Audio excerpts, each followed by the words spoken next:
When someone died in my hometown, Reggie would take a cigar box and place it on the counter of the corner store.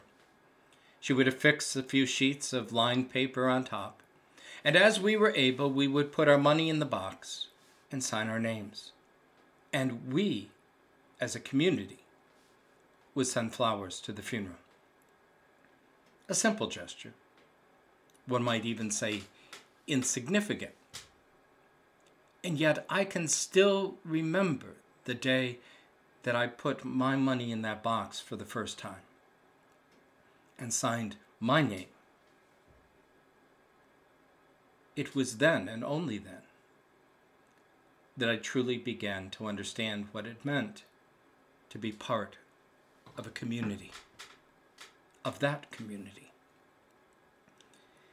And over the years, it was a constant stream of those kinds of simple acts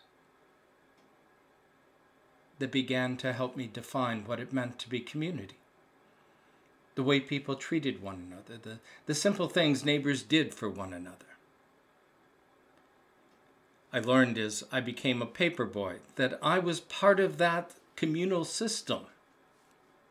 It wasn't something I set about to do, but suddenly I found myself in the course of a day getting stopped as I delivered a newspaper to somebody saying, how's so-and-so down the street doing? I heard they were not feeling well. Are they doing better? Do you know? I was the one who carried the news, not the newspaper, but the news of the community. Simple things, but it built community. It was not the doctrines, it was not the theology, it was not the rites or rituals of the early church that set them apart as a new sense of being. It was their actions together, the way they behaved in community.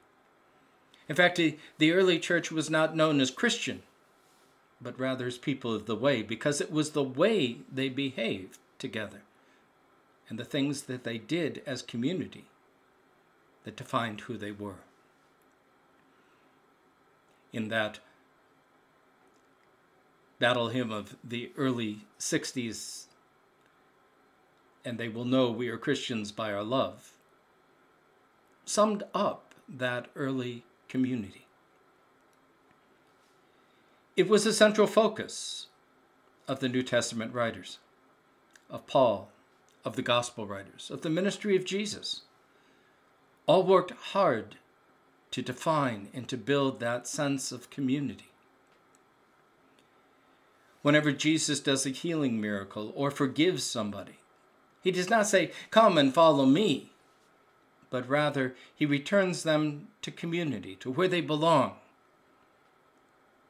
And it is there that they take their place and begin to build a new sense of community.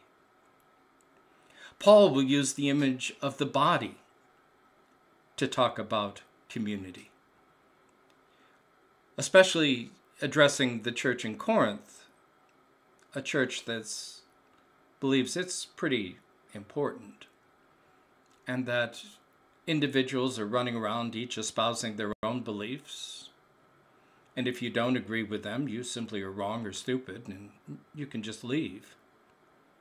It's a church that's divided upon every kind of way, gender, socioeconomic, race.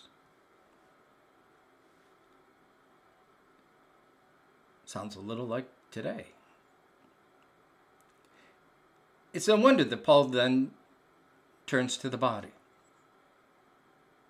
to try to correct this kind of behavior. How do we live together? Well, we remember that we are a body of Christ, and together individually members of it. But together, we are the body of Christ. Not me, not you, but we.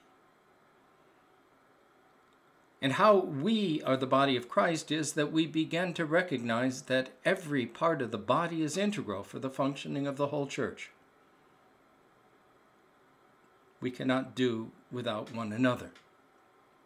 The eye cannot suddenly decide, hey, I'm out of here. I don't need the rest of you. And not just the important parts, the parts we often think about, but even the most insignificant parts.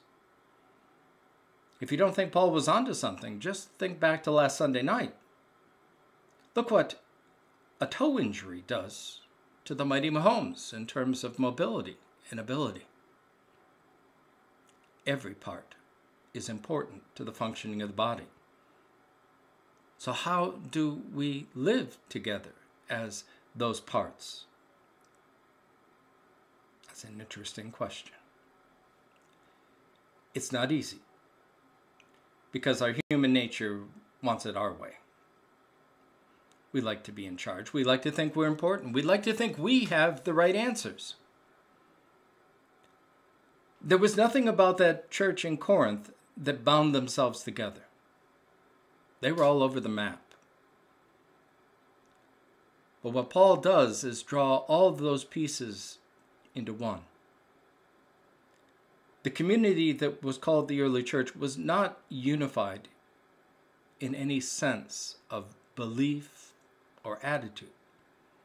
It was unified in action, in the way they behaved and lived together. It was those little things, like cigar boxes and newspaper boys and neighbors being neighborly, that defined them as a community. I'm not naive. This is hard work. If you listen to Paul, you recognize how hard it is. He doesn't mince words.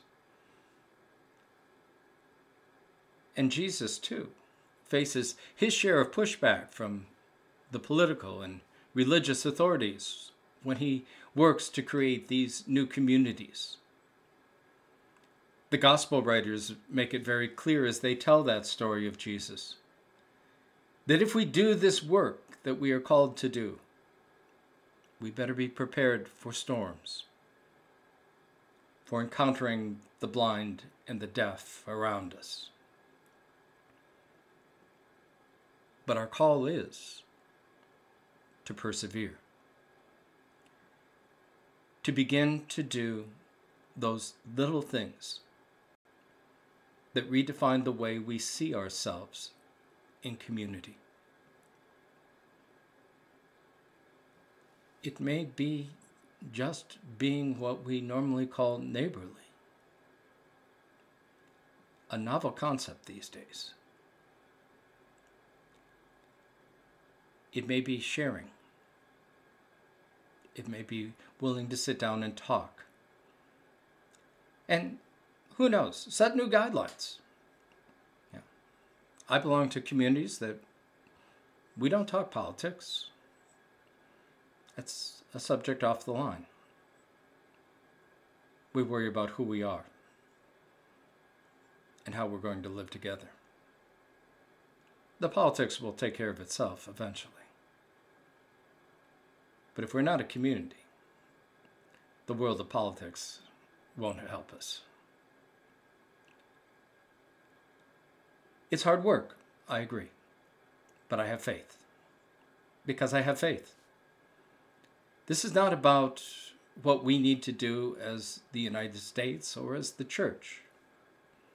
It is what God has already been doing and will continue to do long after we are gone.